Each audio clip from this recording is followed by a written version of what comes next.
Good morning, happy morning, ಶುಭೋದಯ ಎಲ್ಲರಿಗೂ. ಯಾ,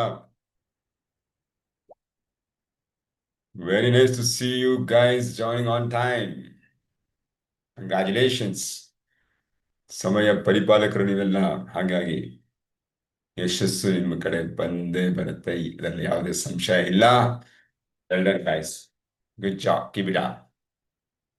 okay, ಈಗ ನಾವು ನಾವು ಮೊಟ್ಟ ಮೊದಲನೇ ರಿಚುವಲ್ ನಾವು ಮಾಡೋಣ. ಏನು ಭಸ್ತ್ರಿಕಾ ಪ್ರಾಣಾಯಾಮ 3 ಸೆಟ್, ಹತ್ತಿರದ 3 ಸೆಟ್ಗಳನ್ನ ಮಾಡೋಣ. ರೆಡಿ ಸ್ಟಡಿ, 1 2 3 ಗೋ.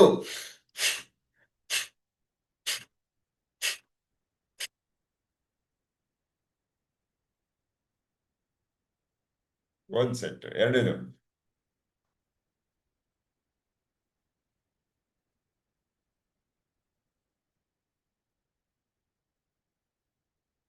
ಎರಡಾಯ್ತು, ಮೂರನೇದು.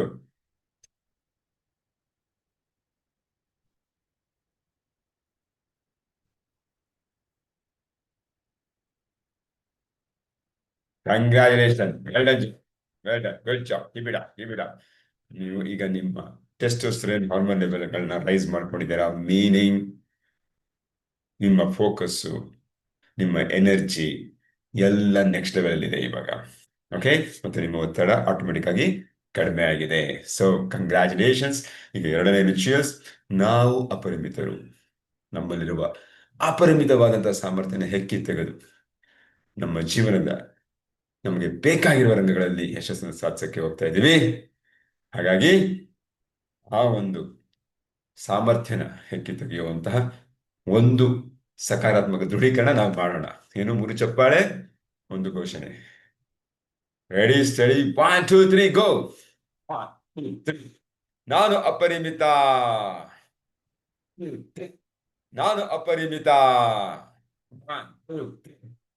ನಾನು ಅಪರಿಮಿತ. ಎಸ್, ನಾನು ನೀವು ಎಲ್ಲರೂ ಅಪರಿಮಿತರೇ. ನಮ್ಮ ಜೀವನದ ಪ್ರಮುಖ ಗುರಿಗಳನ್ನು ಸಾಧಿಸಕ್ಕೆ ಹೊರಟಿರುವಂತಹ ವ್ಯಕ್ತಿಗಳಾಗಿದ್ದೀವಿ ಮತ್ತು ಶಕ್ತಿಗಳಾಗಿದ್ದೀವಿ. ಆದ್ರಿಂದ ಈ ಘೋಷಣೆ ತುಂಬಾನೇ ಮುಖ್ಯ.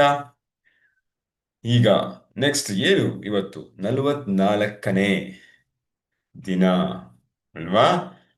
ಯಶಸ್ಸಿನ ಸವಾಲುಗಳನ್ನ ನೀವು ಸ್ವೀಕರಿಸ್ತಾ ಇದ್ದೀರಾ. I really appreciate you guys. 43 ಯಶಸ್ಸಿನ ಸವಾಲುಗಳನ್ನು ಸ್ವೀಕರಿಸಿ ಅದನ್ನೆಲ್ಲ ನೀವು ಮಾಡಿದ್ದೀರಾ ಅಂತ ಭಾವಿಸ್ತೀನಿ. ಹಾಗಾಗಿ ನಿಮಗೆ ಫಲಿತಾಂಶಗಳು ಕೂಡ ಸಿಗ್ತಾ ಹೋಗಿರುತ್ತೆ ಫಾರ್ ಶ್ಯೂರ್. ನಿಮ್ಗೆ ಗೊತ್ತೋ ಗೊತ್ತಿಲ್ಲದೇನೋ ಅನೇಕ ಬದಲಾವಣೆ ಆಗಿರುತ್ತೆ ನಿಮ್ಮ ಜೀವನದಲ್ಲಿ. ಸೊ ಹಾಗಾಗಿ ನಮ್ಮ ನಿರ್ಧಾರಗಳಲ್ಲಿ ಬದಲಾವಣೆ, ಆಕ್ಷನ್ ಅಲ್ಲಿ ಬದಲಾವಣೆ ಆಗಿದೆ. ಸೊ ಫಲಿತಾಂಶಗಳಲ್ಲಿ ಸಹಿತ ಬದಲಾವಣೆ ನಾವು ಕಾಣ್ತಾ ಇದ್ದೀವಿ. ಹಾಗಾಗಿ I congratulate you. 64 success principle ಅಲ್ಲಿ ಇವತ್ತು 44ನೇ ಸಕ್ಸಸ್ ಪ್ರಿನ್ಸಿಪಲ್ ಏನು ಅಂತ ನೋಡೋಣ. Okay, I am going to share my screen right away. ಏನಿವತ್ತು ಏನ್ ಕಲಿಯಕ್ಕೆ ಹೊರಟಿದ್ದೀವಿ, ಯಾವ ಒಂದು ತಂತ್ರ? 44ನೇ ತಂತ್ರ, find a wing to climb under. ಏನಪ್ಪಾ ಹಂಗಂದ್ರೆ, ಮೇಲೆ ಹೋಗೋದಕ್ಕೆ ಒಂದು ರೆಕ್ಕೆನ ಹುಡುಕಿ. ಏನಿದು, ಮೇಲೆ ಹೋಗೋದಕ್ಕೆ ರೆಕ್ಕೆ ಯಾಕೆ ಹುಡುಕ್ಬೇಕು ನಾವು? ಏನದು ರೆಕ್ಕೆ? Yeah, that's how it is. Study ಏನಂಗಂದ್ರೆ ಇಟ್ಸ್ ವೆರಿ ಸಿಂಪಲ್. ಈಗ ನಾವು ಮೇಲೆ ಹೋಗ್ಬೇಕು ಅಂದ್ರೆ ಒಂದು ಚಿಕ್ಕ ಪಕ್ಷಿಯ ಒಂದು ಮರಿಯಾಗಿ, ಓಕೆ, ಒಂದು ಚಿಕ್ಕ ಪಕ್ಷಿಯ ಒಂದು ಮರಿಯಾಗಿ ಮೇಲೆ ಹಾರಬೇಕಾದ್ರೆ ಅನೇಕ ಅಪಾಯಗಳು ಇರುತ್ತೆ. ತುಂಬಾ ಎತ್ತರಕ್ಕೆ ಹಾರಬೇಕು ಅಂತ ಹೇಳಿದ್ರೆ ನಮಗೆ ಒಬ್ಬರ ಸಹಾಯ ಬೇಕು. ಯಾವ ರೀತಿ? ಈಗ ತಾಯಿ ಆ ಏನು ಪಕ್ಷಿ ಇರುತ್ತೆ, ತನ್ನ ವಿಂಗ್ಸ್ ಅಥವಾ ರೆಕ್ಕೆನ ಚಾಚಿ ತನ್ನ ಮಗುವಿಗೆ ಕೆಳಗಡೆ ಕವರ್ ಕೊಡುತ್ತೆ, ಅಂದ್ರೆ ಪ್ರೊಟೆಕ್ಟ್ ಮಾಡುತ್ತೆ. ಅದು ಬೇರೆ ದೊಡ್ಡ ದೊಡ್ಡ ಪಕ್ಷಿಗಳಿಂದಲಿರಬಹುದು ಅಥವಾ ಹಲವು ಪ್ರತಿಕೂಲ ಹವಾಮಾನ ವಾತಾವರಣದಿಂದಲೇ ಇರಬಹುದು, ಅದನ್ನ ಕಾಪಾಡುತ್ತೆ. ಹಾಗಾಗಿ ಈಗ ನಾವು ಮಾತಾಡ್ತಾ ಇರೋ ವಿಚಾರ, ಆ ಒಂದು ರೆಕ್ಕೆಯನ್ನ ನಾವು ಹುಡುಕಬೇಕು. ಅದರ ಕೆಳಗಡೆ ನಾವು ಅತಿ ಮೇಲಕ್ಕೆ ಹೋಗ್ಬೇಕು ಅಂದ್ರೆ ನಮಗೊಂದು ರೆಕ್ಕೆಯ ಅವಶ್ಯಕತೆ ಇದೆ. ಅವರನ್ನ ನಾವು ಕರಿತೀವಿ ಮಾರ್ಗದರ್ಶಕರು ಅಂತ ಅಥವಾ ಮೆಂಟರ್ಸ್ ಅಂತ. ಏನು ಅಪ್ರೆಂಟಿಸ್ಶಿಪ್ ಅಂತ ನಾವು ಕೇಳಿರ್ತೀವಲ್ವಾ? ಅಪ್ರೆಂಟಿಸ್ಶಿಪ್ ಅಂತ ಹೇಳಿ. ನಾವು ಯಾವುದೇ ಒಂದು ವಿಚಾರನ ಸ್ಕಿಲ್ಸ್ನ ಕಲಿಬೇಕು ಅಂದ್ರೆ ಅವ್ರ ಹತ್ರ ಹೋಗಿ ಕೆಲವು ದಿನಗಳ ಕಾಲ ಆ ಸ್ಕಿಲ್ಸ್ನ ಕಲಿತೀವಿ. ಅದು ಸಂಸ್ಥೆಯಲ್ಲಿ ಇರಬಹುದು, ವ್ಯಕ್ತಿ ಹತ್ರ ಅದರಲ್ಲಿ ಇರಬಹುದು, ಕೆಲಸ ಮಾಡ್ಕೊಂಡಲ್ವಾ. ಸೊ ಹಾಗಾಗಿ ಅದನ್ನ ಶಿಷ್ಯವೃತ್ತಿ ಅಂತನಾದ್ರೂ ನಾವು ಕರಿಬಹುದು. ಯಾವುದೇ ಒಂದು ಮಾಸ್ಟರ್ನ ನಾವೀಗ ಐಡೆಂಟಿಫೈ ಮಾಡಬೇಕು, ಅವ್ರ ಹತ್ರ ನಾವು ಶಿಷ್ಯವೃತ್ತಿ ಸ್ವೀಕಾರ ಮಾಡಬೇಕು. ಮೀನಿಂಗ್ ಗುರುಕುಲ ಥರ ವರ್ಷಾನ್ಗಟ್ಲೆ ಎಲ್ಲ, ನಮ್ಗೆ ಯಾವ ಸ್ಕಿಲ್ ಸೆಟ್ ಬೇಕು ಅದನ್ನ ಕಲಿಯೋದಿಕ್ಕೆ. ಯಾ ಮತ್ತೆ ಅದರಿಂದ ಅವ್ರು ಕಲ್ತಿರ್ತಾರೆ, ಅವ್ರಿಗಿರೋ ಜ್ಞಾನ ನಾವು ಅದನ್ನ ಹಾಗೇ ಪಡ್ಕೊಂಡ್ರೆ, ಅಂದ್ರೆ ಜಸ್ಟ್ ಕಾಪಿ ಪೇಸ್ಟ್ ಮಾಡಿದ್ರೆ, ಜೆರಾಕ್ಸ್ ಮಾಡಿದ್ರೆ ಏನಾಗತ್ತೆ, ನಮ್ಗೆ ಎಷ್ಟೋ ಒಂದು ಶ್ರಮ, ಎಷ್ಟೋ ಒಂದು ಸಮಯ, ಎಫರ್ಟ್ ಎಲ್ಲವನ್ನು ಉಳಿಯುತ್ತೆ. ರೈಟ್ ಫ್ರಮ್ ದಿ ಸ್ಕ್ರಾಚ್ ಮಾಡಬೇಕು ಅಂತ ಹೇಳಿದ್ರೆ ನಾವೇನ್ ಮಾಡಬೇಕು, ಟ್ರೈ ಅಂಡ್ ಎರರ್ ಮೆಥಡ್ ಮಾಡಬೇಕು. ಇಲ್ಲ ಎಷ್ಟೋ ಬಾರಿ ಬೇರೆ ಬೇರೆ ಇನ್ಫಾರ್ಮೇಶನ್ಗಳನ್ನ, ಬೇರೆ ಬೇರೆ ಮೆಥಡಾಲಜಿಗಳನ್ನ ನಮ್ಗೇನ್ ಸಿಗುತ್ತೆ ಹೊರಗಡೆ ಪ್ರಪಂಚದಲ್ಲಿ ಅದನ್ನೆಲ್ಲ ತಗೊಂಡು ಪ್ರಯತ್ನ ಪಡ್ತಾ ಇರಬೇಕು ನಾವು ಆ ಒಂದು ಗುರಿ ಮುಟ್ಟೋ ತನಕ, ಅಥವಾ ಅಲ್ಲೊಂದು ಸಕ್ಸಸ್ನ ಸಾಧಿಸೋ ಗಂಟ.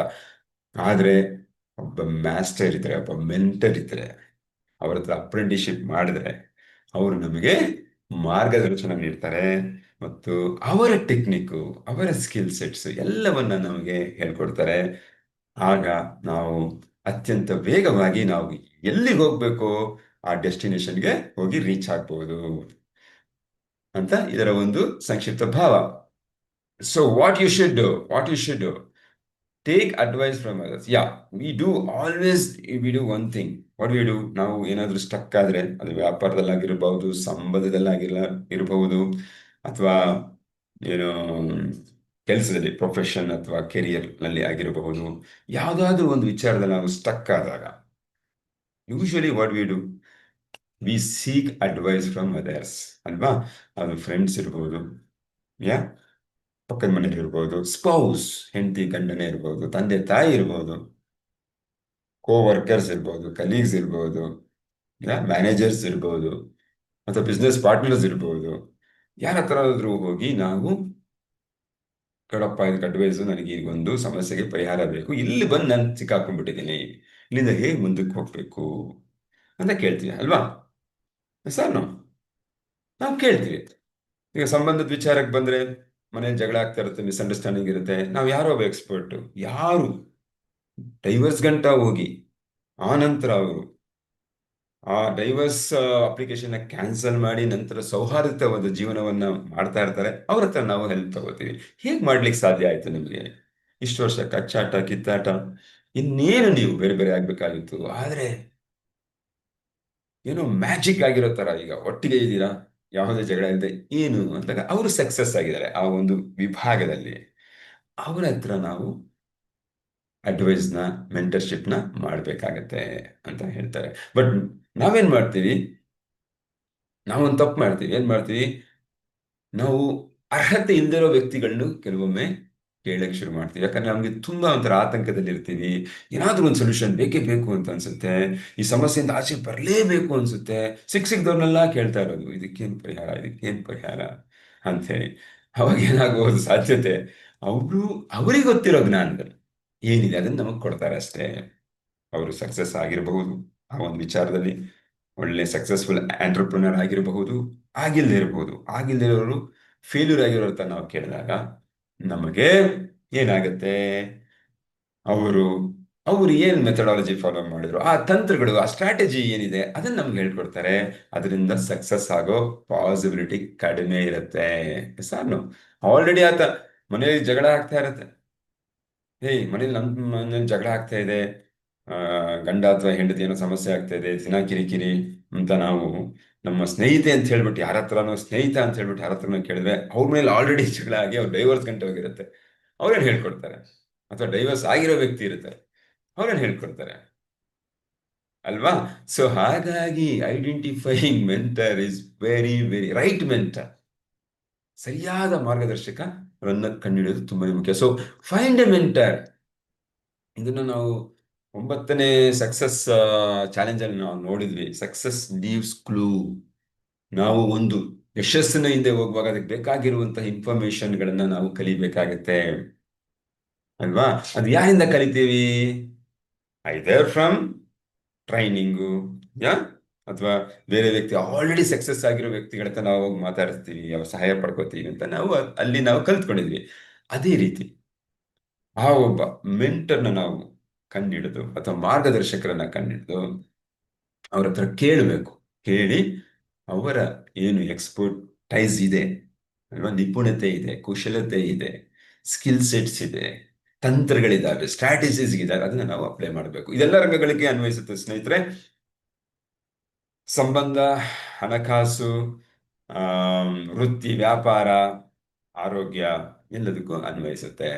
So successful people constantly seek out guidance from experts in their field. ಯಶಸ್ವಿಯಾಗಿರೋ ವ್ಯಕ್ತಿಗಳು ಕೂಡ ಇವತ್ತಿಗೂ ಕೂಡ ಅವರು ಅಷ್ಟು ಯಶಸ್ವಿಯಾಗಿದ್ರೂ ಸಹಿತ ಇನ್ನು ಹೆಚ್ಚಿನ ಮಟ್ಟದ ಜ್ಞಾನವನ್ನ, ಇನ್ನು ಹೆಚ್ಚಿನ ಮಟ್ಟದ ಮಾರ್ಗದರ್ಶನವನ್ನ ಅವರು ಪಡ್ಕೋತಾ ಇರ್ತಾರೆ. ಹೇಗೆ ಅವ್ರಿಗೊಬ್ಬರ ಮೆಂಟರ್ ಇರ್ತಾರೆ, ಒಬ್ಬ ಮೆಂಟರ್ ಇದ್ದೇ ಇರ್ತಾರೆ, ಮಾರ್ಗದರ್ಶಕರಿದ್ದೇ ಇರ್ತಾರೆ. ಅದು ಎಂಥ ವ್ಯಕ್ತಿ ಆಗ್ಲಿ ಕೂಡ ಯಾ ಅವರಿಂದ ಅವ್ರು ಆ ರಂಗಗಳಿಗೆ ಒಬ್ಬೊಬ್ಬ ಮಾರ್ಗದರ್ಶಕರು ಇಟ್ಕೊಂಡಿರ್ತಾರೆ. ಆರೋಗ್ಯಕ್ಕೆ ಒಬ್ಬರು ಇಟ್ಕೊಂಡಿರ್ತಾರೆ, ಹಣಕಾಸು ನಿರ್ವಹಣೆ, ಫೈನಾನ್ಷಿಯಲ್ ಮ್ಯಾನೇಜ್ಮೆಂಟ್ಗೆ ಒಬ್ರು ಇರ್ತಾರೆ, ಯಾ ಬಿಸ್ನೆಸ್ ಹೇಗೆ ಸ್ಕೇಲ್ ಮಾಡೋದು, ಅದನ್ನ ಹೇಗೆ ನೆಕ್ಸ್ಟ್ ಲೆವೆಲ್ ಕರ್ಕೊಂಡು ಹೋಗೋದು, ಅದಕ್ಕೊಬ್ರು ಇರ್ತಾರೆ. ಪ್ರತಿಯೊಂದು ಕ್ಷೇತ್ರಗಳಿಗೂ, ವಿಭಾಗಗಳಿಗೂ ಅವರು ಒಬ್ಬ ಮಾರ್ಗದರ್ಶಕರ ಸಹಾಯನ ಪಡ್ಕೋತಾ ಇದ್ದಾರೆ ಅಲ್ವಾ. ಸೊ ಹಾಗಾಗಿ ನಾವೇನ್ ಮಾಡ್ಬೇಕಾಗುತ್ತೆ, ಲಿಸ್ಟ್ ಮಾಡಬೇಕು. ಲಿಸ್ಟ್ ಮಾಡಬೇಕು, ಯಾರು ನಮಗೆ ಈ ಕ್ಷೇತ್ರಗಳಲ್ಲಿ, ನಾನೇನ್ ಮಾಡ್ತಾ ಇದ್ದೀನಿ, ನನ್ನ ಗುರಿ ಏನು, ನನ್ನ ಗುರಿ ಈಗ ನಾನು ನೆಟ್ವರ್ಕ್ ಮಾರ್ಕೆಟಿಂಗ್ ಅಲ್ಲಿ ಇಷ್ಟು ಲೆವೆಲ್ಗೆ ಹೋಗ್ಬೇಕು, ಇಷ್ಟು ಇನ್ಕಮ್ನ, ನಾನು ಪ್ಯಾಸಿವ್ ಇನ್ಕಮ್ನ ಗಳಿಸ್ಬೇಕು ಅಂತ ಇದ್ರೆ ಆಲ್ರೆಡಿ ಯಾರು ಅಚೀವ್ ಆಗಿದ್ದಾರೆ, ಯಾರು ಆ ಲೆವೆಲ್ ಅಲ್ಲಿ ಇದ್ದಾರೆ, ಅವ್ರನ್ನ ಐಡೆಂಟಿಫೈ ಮಾಡಿ ಅವ್ರನ್ನ ನಾವು ಶಾಡೋ ಮಾಡಬೇಕು. ಮೀನಿಂಗ್ ಅವ್ರನ್ನ ನೆರಳು ತರ ಫಾಲೋ ಮಾಡಬೇಕು, ಅವ್ರನ್ನ ಕೇಳಬೇಕು ತಂತ್ರಗಳೇನು ಅಂತ. ಅವ್ರು ಖಂಡಿತವಾಗ್ಲೂ ಸಹಾಯ ಮಾಡೇ ಮಾಡ್ತಾರೆ. ಓಕೆ ಫ್ರೆಂಡ್ಸ್, ಸೊ ಅದೇ ರೀತಿ ಪ್ರತಿಯೊಂದು ರಂಗಗಳಲ್ಲೂ ನಾವು ಅದನ್ನ ಮಾಡ್ಬೇಕಾಗತ್ತೆ. Determine in advance what you want from a mentor. ಕೇಳಕ್ ಮುಂಚೆ ಮೊದಲು ನಾವು ತಿಳ್ಕೊಂಡಿರ್ಬೇಕು, ವೆರಿ ಕ್ಲಿಯರ್ ಆಗಿರ್ಬೇಕು ನಮಗೆ ನಾವೇ, ಆ ಮೆಂಟರ್ ಕಡೆಯಿಂದ ನಮ್ಗೆ ಏನ್ ಬೇಕು, ಎಕ್ಸಾಕ್ಟ್ಲಿ ನಮ್ಗೆ ಏನ್ ಬೇಕು ಅನ್ನೋದನ್ನ ಮುಂಚೆ ತಿಳ್ಕೊಂಡಿರ್ಬೇಕು. ಓಕೆ, ಫಾರ್ ಎಕ್ಸಾಂಪಲ್ ನನ್ನ ಬಿಸ್ನೆಸ್ ಇವಾಗ 2 ಕೋಟಿ ಏನ್ ರೆವಿನ್ಯೂ ಇದೆ ತಿಂಗಳಿಗೆ, 10 ಕೋಟಿ ಮಾಡಿದ್ರು, ವೆರಿ ಕ್ಲಿಯರ್. ತಂತ್ರಗಳೇನು, ಡೈರೆಕ್ಟ್ ಕ್ವಶನ್ ಕೇಳಬೇಕು. ನೀವೇನ್ ಮಾಡಿದ್ರಿ, ಅವ್ರು ಹೇಳ್ತಾರೆ ನಾನೇನ್ ಮಾಡಿದೆ, ಅದನ್ನ ಅವ್ರು ಹೇಳ್ತಾರೆ. ಓಕೆ, ಆಮೇಲೆ mentors help overcome possibility. That is very very important. ಯಾಕಂತ ಹೇಳಿದ್ರೆ ಅವರು ಆಲ್ರೆಡಿ ಜೀವನದಲ್ಲಿ ಎಲ್ಲಾ ರೀತಿಯ ಚಾಲೆಂಜಸ್ ನೋಡಿರ್ತಾರೆ, ನೋಡಿ ಅದನ್ನ ಯಶಸ್ವಿಯಾಗಿ ಅದನ್ನ ಎದುರಿಸಿರ್ತಾರೆ, ಪರಿಣಾಮಕಾರಿಯಾಗಿ ಎದುರಿಸಿ ಅದರಿಂದ ಅವರು ಸಕ್ಸಸ್ಫುಲ್ ಪರ್ಸನ್ ಅಂದ್ರೆ ಆ ಹಂತಕ್ಕೆ ಹೋಗಿರ್ತಾರೆ. ಒಂದೊಂದೇ ಸ್ಟೆಪ್ ಹತ್ತಿ ಹತ್ತಿ ಹತ್ತಿ ಹತ್ತಿ ಹತ್ತಿ ಹೋಗಿರ್ತಾರೆ ಅಲ್ವಾ. ಸೊ ನಾವು ಅವ್ರ ಹತ್ರ ಆ ಸಕ್ಸಸ್ ಟೆಕ್ನಿಕ್ಸ್ ಅಥವಾ ಸ್ಟ್ರಾಟಜೀಸ್ ನ ತಿಳ್ಕೊಂಡ್ರೆ we don't have to climb step by step, ಒಂದೊಂದೇ ಹತ್ತಿ ಅಷ್ಟು ಸಮಯನ ಕಳೆದು 10 ವರ್ಷ 15 ವರ್ಷ ಆದ್ಮೇಲೆ ಅವ್ರ ಲೆವೆಲ್ಗೆ ಹೋಗ್ಬೇಕು ಅನ್ನೋದಿರೋದಿಲ್ಲ. ಬೇಗ ನಮ್ಗೆ ಸೀಕ್ರೆಟ್ ಫಾರ್ಮುಲಾ ಅವ್ರು ಹಂಗೆ ಕೊಟ್ಬಿಡ್ತಾರೆ, ಏನ್ ತಂತ್ರಗಳನ್ನ. ಆಗ ನಾವು ಅವ್ರು ಏನ್ 15-20 ವರ್ಷದಲ್ಲಿ ಸಾಧನೆ ಮಾಡಿದ್ರು ನಾವು ಒಂದು 2-3 ವರ್ಷ ಅಥವಾ 5 ವರ್ಷದೊಳಗೆ ಮಾಡಬಹುದು. ಹಾಗಾಗಿ ನಾವು ಮೆಂಟರ್ಸ್ನ ಇಟ್ಕೋಬೇಕು, ಫಾಲೋ ಮಾಡಬೇಕು. ಓಕೆ, ಯಾಕೆ ಅಂದ್ರೆ ಮೆಂಟರ್ಸ್ ಏನ್ ಮಾಡ್ತಾರೆ, ರೋಲ್ ಮಾಡೆಲ್ ಸಹಿತ ಆಗಿರ್ತಾರೆ. ರೋಲ್ ಮಾಡೆಲ್ ಅಂದ್ರೆ ಏನಂತಾರೆ, ಮಾದರಿ ಆಗಿರ್ತಾರೆ ಆ ಒಂದು ಕ್ಷೇತ್ರದಲ್ಲಿ. ಅವ್ರು ನೋಡಿದ್ರೆ ಇವರೆಲ್ಲ ಅಚೀವ್ ಮಾಡಿದಾರಪ್ಪ. ಇವಾಗ ಕನ್ನಡ ಸಿನಿಮಾ ಇಂಡಸ್ಟ್ರಿ ಅಂದ್ರೆ ಫಾರ್ ಎಕ್ಸಾಂಪಲ್ ಯಾರು, ಡಾಕ್ಟರ್ ರಾಜ್ಕುಮಾರ್ ಆಕ್ಟಿಂಗ್ ಅಲ್ಲಿ ರೋಲ್ ಮಾಡೆಲ್ ಅನ್ನಂತ ಹೇಳೋದಿಲ್ವಾ. ಫಾರ್ ಎಕ್ಸಾಂಪಲ್ ವಿಷ್ಣುವರ್ಧನ್ ಇರ್ಬೋದು, ಯಾರಾದ್ರೂ ಇರ್ಬೋದು. ಆ ರೀತಿ ಅವ್ರ ಹತ್ರ ಹೋದ್ರೆ ಆಕ್ಟಿಂಗ್ ಹೇಳ್ಕೊಡ್ತಾರೆ, ಖಂಡಿತ ಹೇಳ್ಕೊಡ್ತಾರೆ. ತಲೆಗೆ ಹೊಳೆಯಲ್ವಾ, ಅಷ್ಟು ಅದ್ಭುತವಾದ ನಟ ಹೇಳ್ಕೊಡಲ್ವಾ, ಖಂಡಿತ ಹೇಳ್ಕೊಡ್ತಾರೆ ಅಂತ ಅನ್ಸುತ್ತೆ. ಯಾಕಂದ್ರೆ is already expertise in that field, in his field. ಆ ರೀತಿ ಅಂತ ವ್ಯಕ್ತಿಗಳನ್ನ ನಾವು ಹುಡುಕ್ಬೇಕಾಗತ್ತೆ. ಅವರು ರೋಲ್ ಮಾಡೆಲ್, ಮಾದರಿ ಕೂಡ ಆಗಿರ್ತಾರೆ. ಮತ್ತೆ ಇನ್ನೊಂದೇನಂದ್ರೆ ಅವ್ರು ನಮ್ಗೆ ಚಾಲೆಂಜ್ ಮಾಡ್ತಾರೆ. That is very very important. ಇದನ್ನ ಯಾರೂ ಮಾಡಲಿಲ್ಲ, ಯಾರೂ ಮಾಡ್ಲಿಕ್ಕೆ ಸಾಧ್ಯ ಇಲ್ಲ. ನಾವು ಸ್ನೇಹಿತರ ಹತ್ರ, ನಮ್ಗೆ ಗೊತ್ತಿರೋರ ಹತ್ರ, ನೆರೆಹೊರೆಯವ್ರ ಹತ್ರ, ಎಲ್ಲರ ಹತ್ರ ನಾವು ಅಡ್ವೈಸ್ ತಗೋಬಹುದು. ಆದ್ರೆ ನಮ್ಮಲ್ಲಿರೋ ಸಾಮರ್ಥ್ಯನ ಎಕ್ಕಿ ತೆಗಿಯೋ ತರ ನಮಗೊಂದು ಸವಾಲ್ನ ಎಸಿತಾರಲ್ಲ, ಅದು ಮೆಂಟರ್ ಮಾತ್ರ ಮಾಡಕ್ ಸಾಧ್ಯ. ಅದು ಎಸಿಬೇಕು, ಆ ಸಿಚುವೇಶನ್ ಕ್ರಿಯೇಟ್ ಮಾಡಬೇಕು. ಆಗ್ಲೇ ನಾವು ಆ ಅದ್ರ ಕಡೆ ಕೆಲಸ ಮಾಡಕ್ಕೆ ನಾವು ಶುರು ಮಾಡಕ್ಕೆ ಆಗುವಂಥದ್ದು. ಮೀನಿಂಗ್ ನಮ್ಗೆ ಗೊತ್ತಿರಲ್ಲ ನಮ್ಮಲ್ಲಿ ಇಷ್ಟು ಸಾಮರ್ಥ್ಯ ಇರುತ್ತೆ ಅಂತ. ಅವ್ರೇನೋ ಒಂದು ಸವಾಲು ಎಸ್ದಾಗ ಅದನ್ನ ಮಾಡ್ಲಿಕ್ಕೆ ಹೊರಟಾಗ ನಾವು ಅದನ್ನ ಮಾಡೋ ಸಾಧ್ಯತೆ ಹೆಚ್ಚಾಗಿರುತ್ತೆ. ಯಾಕಂದ್ರೆ ಅವರ ಗೈಡೆನ್ಸ್ ಅಲ್ಲಿ ಮಾಡ್ತಾ ಇರ್ತೀವಿ ನಾವೀಗ. ನಮ್ಗೆ ಅಪಾರವಾದ ನಂಬಿಕೆ ಇರುತ್ತೆ, ಖಂಡಿತವಾಗ್ಲೂ ಅವ್ರು ಹೇಳೋದೆಲ್ಲ ಒಂದು ಕ್ಲಿಕ್ ಆಗೇ ಆಗತ್ತೆ, ಯಾಕಂದ್ರೆ ಅವ್ರಿಗೆ ಆಲ್ರೆಡಿ ಅದು ಕ್ಲಿಕ್ ಆಗಿದೆ. ಸೊ ಅವ್ರು ಹೇಳೋದಲ್ಲಿ ಅರ್ಥ ಇದೆ ಅಂತ ನಂಬಿಕೆಯಿಂದ ಮಾಡಿದಾಗ ನಮಗೆ ಅವ್ರಿಗೇನ್ ಸಕ್ಸಸ್ ಸಿಗಿದೆ ಅದು ಸಿಕ್ಕಿಬಿಡುತ್ತೆ.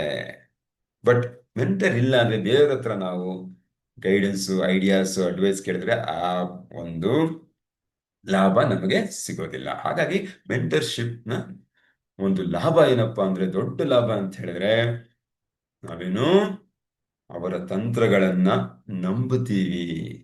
ಸರ್ ನಾವು ಯಾಕಂದ್ರೆ ಆಲ್ರೆಡಿ ಅವರು ಸಾಧಕರು ಆ ಕ್ಷೇತ್ರದಲ್ಲಿ ಅಲ್ವಾ. ನೀವೇ ಯೋಚನೆ ಮಾಡಿ, ಯಾರು ಸಾಧನೆ ಮಾಡದೇ ಇರೋಂಥವ್ರು ಅವ್ರ ಕ್ಷೇತ್ರದಲ್ಲಿ ನಿಮಗೆ ಸಹ ಅಡ್ವೈಸ್ ಕೊಡಕ್ ಬಂದ್ರೆ ತಗೊಳಕ್ತೀರಾ? ಸಾಧ್ಯನೇ ಇಲ್ಲ, ಯಾರು ತಗೊಳಲ್ಲ. ಅವ್ರು ಅಚೀವ್ ಮಾಡಿರಬೇಕು, ಪ್ರೂವ್ ಮಾಡಿರಬೇಕು, ಅವ್ರ ಹತ್ರ ಮಾತ್ರ ನಾವು ತಂತ್ರಗಳನ್ನ ತಗೋತೀವಿ. ಸರ್ ನಾವು ಸೊ ಅದಕ್ಕೊಂದು ಎಕ್ಸಾಂಪಲ್ ಕೊಡ್ತಾರೆ. ಲೆಸ್ ಅಂತ ಒಬ್ರು ಇರ್ತಾರೆ, ಅವ್ರಿಗೆ ಸ್ಪೀಕಿಂಗ್ ಕೆರಿಯರ್ ಅಂದ್ರೆ ಕೋಚಿಂಗು, ಮೋಟಿವೇಶನ್ ಸ್ಪೀಕಿಂಗ್ ಮಾಡೋದಕ್ಕೆಲ್ಲ ಇಷ್ಟ ಇರುತ್ತೆ. ಅವರು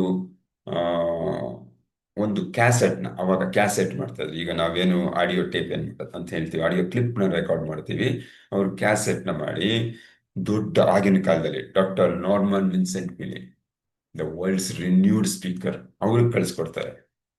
ಯಾಕಂದ್ರೆ ಅವ್ರನ್ನ ಮೆಂಟರ್ನಾಗಿ ತಗೋಬೇಕು ನಾನು ಅಂತ ಒಂದು ಆಸೆಯಿಂದ ಕಳಿಸ್ಕೊಡ್ತಾರೆ. ಅವ್ರು ಆಲ್ರೆಡಿ ಒಳ್ಳೆ ಅದ್ಭುತ ಭಾಷಣಕಾರರಾಗಿರ್ತಾರೆ.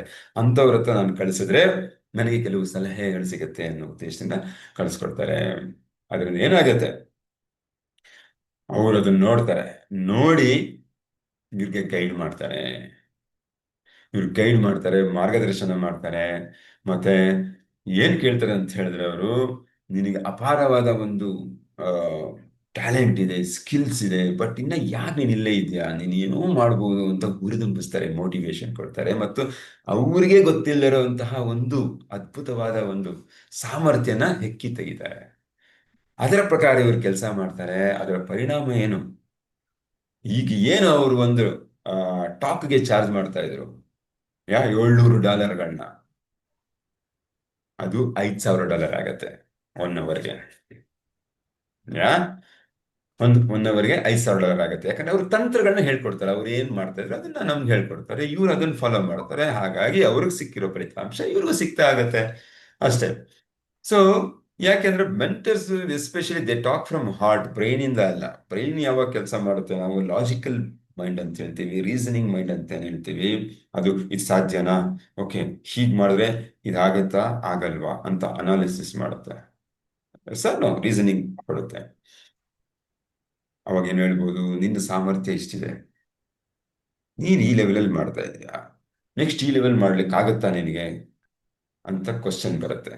ಯಾರು ಬ್ರೈನ್ ಇಂದ ಅಡ್ವೈಸ್ ಮಾಡೋರು ಅದೆಲ್ಲ ಸಾಧಕ ಬಾಧಕಗಳನ್ನ ನೋಡಿ, ನೀನ್ ಇವತ್ತು 10,000 ಸಂಪಾದನೆ ಮಾಡ್ತಿದ್ಯಾ, ನಾಳೆ 1 ಲಕ್ಷ ಸಂಪಾದನೆ ಮಾಡ್ಬೇಕು ಅಂತಿದ್ಯಾ, ಹೌ ಇಟ್ ಈಸ್ ಪಾಸಿಬಲ್ ಯಾರ್, ನೋ ವೇ.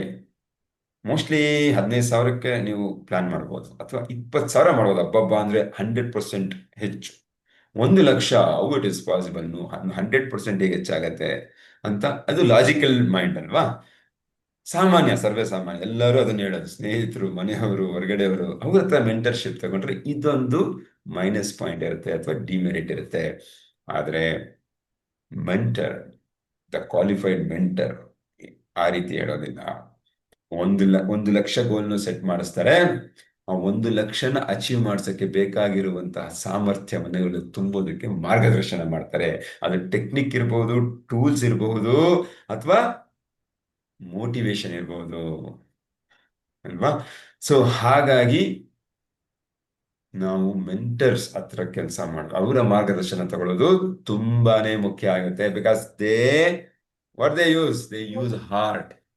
ಅವರ ಹಾರ್ಟ್, ನಮ್ಮ ಹಾರ್ಟ್ ಅಲ್ಲಿರುವ ಆಸೆನ ಅವರು ಅದನ್ನ ಕನೆಕ್ಟ್ ಮಾಡ್ಕೋತಾರೆ, ಮತ್ತು ಅದಕ್ಕೆ ಪೂರಕವಾದಂತಹ ಸಹಾಯನ ಮಾಡಕ್ ಶುರು ಮಾಡ್ತಾರೆ. ನಮ್ಮಲ್ಲೇ ಗೊತ್ತಿಲ್ಲದಿರುವಂತಹ ಪ್ರತಿಭೆನ ಹೆಕ್ಕಿ ತೆಗಿತಾರೆ. ಓಕೆ, ಸೊ ಇದೊಂದು ಅದ್ಭುತವಾದಂತಹ ಒಂದು ಕೋಟ್ ಹೇಳ್ತಾರೆ ಡಾಕ್ಟರ್ ನೋಮನ್ ವಿನ್ಸೆಂಟ್ ಪಿಲೆ ಅವರು, shoot for the moon because even if you miss you will land among stars. No to take literal meaning for this quote. ನಾವು ಮೂನ್, ಸೂರ್ಯನ ಕಡೆ, ಸಾರಿ, ಚಂದ್ರ, ಚಂದ್ರನ ಹತ್ರ ಹೋಗ್ಬೇಕು ಅಂತ ನಾವು ಅಂದ್ರೆ ಅತಿ ದೊಡ್ಡದಾದಂತಹ ಗುರಿಯನ್ನು ಇಟ್ಕೋಬೇಕು. ಚಂದ್ರ ಅಂದ್ರೆ ತುಂಬಾ ದೂರ ಇರುವಂತದ್ದು ಅಲ್ವಾ. ಅವನ ಹತ್ರ ಗುರಿನ ಇಟ್ಕೊಂಡ್ರೆ, ಕೆಲಸ ಮಾಡಿದ್ರೆ, ಅಟ್ಲೀಸ್ಟ್ ನಮಗ್ ಚಂದ್ರ ಸಿಕ್ಕಿಲ್ಲ ಅಂದ್ರೆ ಅದ್ರ ಅಕ್ಕಪಕ್ಕ ಇರೋ ಸ್ಟಾರ್ಸ್ ಹತ್ರ ಆದ್ರೂ ಹೋಗ್ತೀವಿ ಅಂತ. ಲಿಟ್ರಲ್ ಮೀನಿಂಗ್ ಅಲ್ಲ ಇದರ್ಥ. ಮೀನಿಂಗ್ ತುಂಬಾ ಜೀವನದಲ್ಲಿ ಅತಿ ದೊಡ್ಡ ಗುರಿಗಳನ್ನ ಇಟ್ಕೋಬೇಕು ನಾವು. ದೊಡ್ಡ ಗುರಿಗಳನ್ನ ಇಟ್ಕೋಬೇಕಾದಾಗ ನಾವು ಗೊತ್ತಿಲ್ಲದೆ ದೊಡ್ಡ ಗುರಿಗೆ ಬೇಕಾದಂತಹ ಪರಿಶ್ರಮಗಳನ್ನ ಹಾಕ್ತೀವಿ ಅದನ್ನ ಸಾಧಿಸೋದಕ್ಕೆ ಅಲ್ವಾ. ನಾವ್ ಇಲ್ಲಿಂದ ಬೆಂಗಳೂರಿಂದ ಹುಬ್ಳಿಗೆ ಹೋಗ್ಬೇಕು ಅಂದ್ರೆ ನಮ್ಮ ಪ್ಲಾನೇ ಬೇರೆ. ಹೆಸರು ಹೆಸರು ನಾವು ಏನ್ ನೋಡ್ತೀವಿ, ಯಾವ್ದಾದ್ರು ಒಂದು ಸಾಧನ ಅಂದ್ರೆ ವಾಹನನ ಹುಡುಕ್ತೀವಿ. ಅದು ಕಾರ್ ಇರ್ಬೋದು, ಸ್ಕೂಟರ್ ಇರ್ಬೋದು, ಪ್ಲೇನ್ ಇರ್ಬೋದು, ಟ್ರೈನ್ ಇರ್ಬೋದು. ಬಟ್ ಮೂನ್ ಅಂದ್ರೆ ನಾವೇನ್ ಪ್ರಯತ್ನ ಪಡ್ತೀವಿ? ರಾಕೆಟ್ ಅಲ್ವಾ. ಅತಿ ದೊಡ್ಡದಾದಂತ ಪ್ರಯತ್ನ ಪಡ್ತೀವಿ. ಸೊ ನಮ್ಮ ಪರಿಶ್ರಮ ಅದು ಪೂರಕವಾಗಿ ಇರುತ್ತೆ. ನಾವು ಪ್ರತಿದಿನ ಹಾಕೋ ಆಕ್ಷನ್, ಮಾಡೋ ಪ್ಲಾನು, ಯೋಜನೆ, ಪರಿಶ್ರಮ, ಗಮನ ಎಲ್ಲ ದೊಡ್ಡ ಒಂದು ಸಾಧನೆಯನ್ನು ಅಚೀವ್ ಮಾಡೋದಕ್ಕಿರುತ್ತೆ. ಹಾಗಾಗಿ ದೊಡ್ಡದಂತ ಪ್ರಯತ್ನಗಳನ್ನ ಹಾಕ್ತಾ ಇರ್ತೀವಿ. ಹಾಗೆ ಮಾಡಿದಾಗ ಅಟ್ಲೀಸ್ಟ್ 50% ಆದ್ರೂ ಹೋಗ್ತೀವಿ ಅಂತ ಅರ್ಥ. ಅದು ನಾವು ಒಂದೆರಡು ಸೆಷನ್ ಅಲ್ಲಿ ಮಾತಾಡಿದ್ವಿ. ನನ್ನ ಗೋಲ್ ಬರೀ 10,000 ರೂಪಾಯಿ ಸಂಪಾದನೆ ಮಾಡೋದಿದ್ರೆ ನನ್ನ ಬ್ರೈನ್ ಅದಕ್ಕೆ ಮಾತ್ರ ಕೆಲಸ ಮಾಡುತ್ತೆ. 10,000ಕ್ಕೆ ಏನ್ ಮಾಡ್ಬೇಕು ನೀನು? ಈ ಆಕ್ಟಿವಿಟಿ ಮಾಡು ಅಂತ ಹೇಳಿ ಅದೇ ರೀತಿ ನಮಗೆ ಮಾರ್ಗದರ್ಶನ ಕೊಡುತ್ತೆ. ಅದೇ ನಾನು 1,00,000 ಹೆಂಗಾದ್ರೂ ಮಾಡಿ ಸಂಪಾದನೆ ಮಾಡ್ಬೇಕು ಈ ತಿಂಗಳು ಅಂದಾಗ ನಮ್ಮ ಬ್ರೈನ್ ಅದಕ್ಕೆ ಕೂಡ ಸಹಾಯ ಮಾಡುತ್ತೆ ಅಲ್ವಾ. 10,000 ಇದಲ್ಲಿ ಬಂತು, 90,000 ಹೇಗೆ ಸಂಪಾದನೆ ಮಾಡೋದು? ಮಲ್ಟಿಪಲ್ ಸೋರ್ಸ್ ಆಫ್ ಇನ್ಕಮ್ ನ ಹೇಗೆ ಕ್ರಿಯೇಟ್ ಮಾಡೋದು ಅನ್ನೋದನ್ನ ಕೂಡ ಐಡಿಯಾ ಕೊಡಕ್ ಶುರು ಮಾಡುತ್ತೆ. ಹಾಗಾಗಿ ನಾವು ಗುರಿ ಇಡುವಾಗ ದೊಡ್ಡದಾಗಿಡ್ಬೇಕು. ದೊಡ್ಡದಾಗಿಟ್ಟಾಗ ನಾವು ಅದಕ್ಕೆ ರೀಚ್ ಆಗೇ ಆಗ್ತೀವಿ. ಆಗ್ಲಿಲ್ಲ ಅಂದ್ರೆ ಅಟ್ಲೀಸ್ಟ್ ಮುಕ್ಕಾಲು ಭಾಗ ಹೋದ್ರೂ ಸಾಕಲ್ಲ. ನಾವಿಲ್ಲಿ 10% ನೋಡ್ತಾ ಇದೀವಿ, ನಾವು 90% ಹೋದ್ರೆ ಎಷ್ಟು ಚೆನ್ನಾಗಿರುತ್ತೆ. ಓಕೆ, ಸೊ ಹಾಗಾಗಿ shoot for the moon because even if you miss you will land among stars ಅಂತ ಅದ್ಭುತವಾಗಿ ಹೇಳ್ತಾರೆ. ಓಕೆ ಸ್ನೇಹಿತರೆ, ಡೂ ಯುವರ್ ಹೋಮ್ವರ್ಕ್. ಅದಕ್ಕೋಸ್ಕರ ಏನ್ ಮಾಡ್ಬೇಕು? ಹೋಮ್ವರ್ಕ್ ಮಾಡಿ ನಮ್ಮ ಮೆಂಟರ್ನ ನಾವು ಹುಡುಕ್ಬೇಕು ಅಂತ ಹೇಳಿದ್ರೆ ನಮ್ಮ ನಮ್ಮ ಕ್ಷೇತ್ರಗಳಲ್ಲಿ, ಫಾರ್ ಎಕ್ಸಾಂಪಲ್ ಬಿಸ್ನೆಸ್ ರಿಲೇಟೆಡ್ ಆದ್ರೆ ಇಂಡಸ್ಟ್ರಿ ಮ್ಯಾಗಝಿನ್ಗಳನ್ನ ಓದಬೇಕು. ಯಾ ಇಂಟರ್ನೆಟ್ ನ ಸರ್ಚ್ ಮಾಡಬೇಕು. ಟ್ರೇಡ್ ಅಸೋಸಿಯೇಷನ್ ಇರ್ತಾರೆ, ಆ ಎಕ್ಸಿಕ್ಯೂಟಿವ್ ಡೈರೆಕ್ಟರ್ಸ್ ನ ಮಾತಾಡಬೇಕು. ಟ್ರೇಡ್ ಶೋಸ್ ನೋಡ್ಬೇಕು. ಮತ್ತೆ ನಮ್ಮ ಜೊತೆ ಇರುವಂತಹ ಬೇರೆ ಬಿಸ್ನೆಸ್ ಮನ್ಗಳು, ಎಂಟರ್ಪ್ರಿನರ್ಸ್ ಜೊತೆ ಮಾತಾಡಬೇಕು. ಅವ್ರ ಹತ್ರ ಕಂಡಿಡ್ಕೋಬೇಕು ಯಾರು ರೈಟ್ ಮೆಂಟರ್ಸ್ ನನಗೆ ಈ ಬಿಸ್ನೆಸ್ ಅಲ್ಲಿ ಮುಂದೆ ನನ್ನನ್ನ ತೆಗೆದುಕೊಂಡು ಹೋಗೋದಕ್ಕೆ ಸಹಾಯ ಮಾಡುವಂಥವ್ರು ಅಂತ ಹೇಳಿ. ಅದು ಬಿಸ್ನೆಸ್ಗೆ ಎಕ್ಸಾಂಪಲ್. ನಾವು ಪರ್ಸನಲ್ ಲೈಫ್ಗೆ, ಪ್ರೊಫೆಷನಲ್ ಲೈಫ್ಗೆ ಆಲ್ರೆಡಿ ಮಾತಾಡಿದ್ದೀವಿ ಅಲ್ವಾ. ಯಾವ ವ್ಯಕ್ತಿ ಆಲ್ರೆಡಿ ಸಾಧನೆ ಮಾಡಿದ್ದಾರೆ ಅವ್ರನ್ನ ನಾವು ಸಂಪರ್ಕ ಮಾಡಬೇಕು. ಓಕೆ, ಇನ್ನೊಂದು ಎಕ್ಸಾಂಪಲ್ ಹೇಳ್ತಾರೆ. John Switzer, business coach. ಅವರೊಬ್ಬ ಬಿಸ್ನೆಸ್ ಕೋಚ್ ಆಗಿರ್ತಾರೆ. ಅವರು ಲಿಸಾ ಮಿಲ್ಲರ್ ಅಂತ ಒಬ್ರು ಇರ್ತಾರೆ. ಆಕೆ ಕೂಡ ಒಂದು ಬಿಸ್ನೆಸ್ ಅಲ್ಲಿ ಉನ್ನತ ಮಟ್ಟಕ್ಕೆ ಹೋಗ್ಬೇಕು. ಅವರು CRA ಮ್ಯಾನೇಜ್ಮೆಂಟ್ ಗ್ರೂಪ್ ಅವರು. ಆ ಸಂದರ್ಭದಲ್ಲಿ ಒಂದು ಡಿಸಿಷನ್ ತಗೋಬೇಕಾಗತ್ತೆ. ಅವರು ಹೊರಗಿನ ವ್ಯಕ್ತಿಗಳ ಸಹಾಯದಿಂದ ಬಿಸ್ನೆಸ್ ನ ಎಕ್ಸ್ಪ್ಯಾಂಡ್ ಮಾಡಬೇಕು ಅನ್ನೋ ಒಂದು ಪ್ಲಾನ್ ಅಲ್ಲಿ ಇರ್ತಾರೆ. ಅಂದ್ರೆ ಹೊರಗಿನ ಎಕ್ಸ್ಟರ್ನಲ್ ಏಜೆನ್ಸಿ ಏನಿರ್ತವೆ ಸಹಾಯ ಮಾಡ್ತವೆ ಬಿಸ್ನೆಸ್ ಎಕ್ಸ್ಪ್ಯಾನ್ಷನ್ ಮಾಡಕ್ಕೆ. ಅವರ ಸಹಾಯ ಪಡ್ಕೊಂಡು ಅವರ ತಂತ್ರಗಳನ್ನ ಇಲ್ಲಿ ಅಳವಡಿಸ್ಕೊಂಡು ಎಕ್ಸ್ಪ್ಯಾಂಡ್ ಮಾಡ್ಬೇಕಾಗುತ್ತೆ. ಅದಕ್ಕೆ ಹಲವಾರು $1,000 ಅವರು ಸ್ಪೆಂಡ್ ಮಾಡ್ಬೇಕಾಗತ್ತೆ. ಆಗ ಶಿ ಕಮ್ ಅಕ್ರಾಸ್ ಜಾನೆಟ್ ಸ್ವಿಲ್ಸನ್. ಆ ಮೆಂಟರ್ ಹತ್ರ ಬರ್ತಾರೆ, ಅವ್ರ ಡಿಸ್ಕಸ್ ಮಾಡ್ತಾರೆ. ಅವರು ಆಕೆಗೆ ಕೆಲವು ತಂತ್ರಗಳನ್ನ ಕೊಡ್ತಾರೆ, ಕೆಲವು ಐಡಿಯಾಗಳನ್ನ ಕೊಡ್ತಾರೆ, ಕೆಲವು ಮಾರ್ಗದರ್ಶನ ನೀಡ್ತಾರೆ. ಅದನ್ನು ಫಾಲೋ ಮಾಡಿದಾಗ ಅವರು ಯಾವುದೇ ಎಕ್ಸ್ಟರ್ನಲ್ ಏಜೆನ್ಸಿನ ಒಂದು ಸಹಾಯ ಇಲ್ಲದೆ ಇರುವಂತ ಎಕ್ಸಿಸ್ಟಿಂಗ್ ರಿಸೋರ್ಸ್ ನಲ್ಲೇ ಎಕ್ಸಿಸ್ಟಿಂಗ್ ಕ್ಲೈಂಟ್ಸ್ಗಳನ್ನ ಹಿಡ್ಕೊಂಡು ಅವರು ತಮ್ಮ ಬಿಸ್ನೆಸ್ ನ ಎಕ್ಸ್ಪ್ಯಾಂಡ್ ಮಾಡ್ಲಿಕ್ಕಾಗತ್ತೆ. ಅದರಿಂದ ಅವ್ರಿಗೆ ಹಲವಾರು $100,000 ಲಕ್ಷಾಂತರ ರೂಪಾಯಿ ಲಾಭ ಬಂದು ಬಿಡುತ್ತೆ. ಹಾಗಾಗಿ ಅವರ ಟೆಕ್ನಿಕ್ ನ ತಂತ್ರಗಳನ್ನ ಇವರು ಬಾರೋ ಮಾಡಿದ್ರು, ಅಂದ್ರೆ ಪಡ್ಕೊಂಡ್ರು, ಮತ್ತೆ ಅಳವಡಿಸ್ಕೊಂಡ್ರು. ಮತ್ತೆ ಎಲ್ಲೆಲ್ಲಿ ತಪ್ಪಾಗತ್ತೆ ಅನ್ನೋದನ್ನ ಅವ್ರ ಹತ್ರ ಡಿಸ್ಕಸ್ ಮಾಡ್ತಾ ಇದ್ರು. ಅವ್ರು ಗೈಡ್ ಮಾಡ್ತಾ ಇದ್ದಾಗ ಅದನ್ನ ನಾವು ಸಮರ್ಪಕವಾಗಿ, ಪರಿಣಾಮಕಾರಿಯಾಗಿ ನಾವು ಕಾರ್ಯರೂಪಕ್ಕೆ ತರಕ್ ಸಾಧ್ಯ ಆಗುತ್ತೆ. ಆಗ ಫಲಿತಾಂಶಗಳು ತಂತಾನೆ ಬರುತ್ತೆ. ಹಾಗಾಗಿ ಮಾರ್ಗದರ್ಶಕರು ತುಂಬಾನೇ ಮುಖ್ಯ. ಇನ್ನೊಂದು ಎಕ್ಸಾಂಪಲ್ ಲೆಸ್ ಹೆಬಿಟ್ ಅಂತಿದೆ, founder of Achievers Coaching Program ಅಂತಿದೆ. ಅಲ್ಲೂ ಕೂಡ ಅವರು ಒಬ್ರು ಸ್ಮಾಲ್ ಟ್ರಕ್ಕಿಂಗ್ ಕಂಪನಿ ಓನರ್ಗೆ ಮಾರ್ಗದರ್ಶಕರಾಗಿ ಐಡಿಯಾ ಕೊಡ್ತಾರೆ. ಅದಾದಾಗ ಟ್ರಕ್ಕಿಂಗ್ ಕಂಪನಿ ತುಂಬಾ ಎಕ್ಸ್ಪೋನೆಂಟ್ ಆಗಿ ಗ್ರೋ ಆಗುತ್ತೆ ಅವರ ಮಾರ್ಗದರ್ಶನದಿಂದ. ಕೆಲವು ತಂತ್ರಗಳನ್ನ ಅಳವಡಿಸ್ಕೊಂಡು ಅದೊಂದು ಹೆಚ್ಚು ಲಾಭ ಪಡೆಯುವಂತಹ ಒಂದು ಆ, ಆ, ಅದ್ಭುತವಾದಂತಹ ಏನ್ ನಂಬರ್ 1 ಕಂಪನಿಯಾಗಿ ಬೆಳೆದು ಬಿಡುತ್ತೆ. Okay, so take action on your mentors advice. ಇನ್ನೊಂದೇನಪ್ಪಾ ಅಂತ ಹೇಳಿದ್ರೆ, ಎಷ್ಟೊಂದು ಜನ ಏನ್ ಮಾಡ್ತೀವಿ, ಮಾರ್ಗದರ್ಶನ ಪಡ್ಕೊಂತೀವಿ ಬಟ್ ಫಾಲೋ ಮಾಡಲ್ಲ. That's very very dangerous. ಅವ್ರು ಏನು ಹೇಳ್ತಾರೋ ಅದನ್ನ ಫಾಲೋ ಮಾಡಬೇಕು, ಆಕ್ಷನ್ ತಗೋಬೇಕು, ಕ್ರಮ ಕೈಗೊಳ್ಳಬೇಕು. ಯಾಕೆಂತ ಹೇಳಿದ್ರೆ ಮೆಂಟರ್ಸ್ ಯಾವುದೇ ದುಡ್ಡು ತಗೊಂಡು ನಮಗೆ ಮೆಂಟರ್ಶಿಪ್ ಮಾಡೋದಿಲ್ಲ. ಅವರು ಒಂದು ಸಹಾಯ ಅಂತ ಮಾಡ್ತಾ ಇರ್ತಾರೆ ಸರ್ನು. ಅದನ್ನು ಕೇಳೋ ರೀತಿನೂ ಬೇರೆ ರೀತಿ ಇರುತ್ತೆ. ನಾವು ಹೋಗಿ ಆ ಅವತ್ತೊಂದಿನ ಒಬ್ರು ಕ್ವಶನ್ ಮಾಡಿದ್ರು ನಮ್ಮ ಸೆಷನ್ ಅಲ್ಲಿ, ಇವರು ಹೇಳ್ಕೊಡೋದಿಲ್ಲ, ಯಾ ಹೇಳ್ಕೊಡೋದಿಲ್ಲ ಕೆಲವು ವಿದ್ಯೆಗಳಂತ.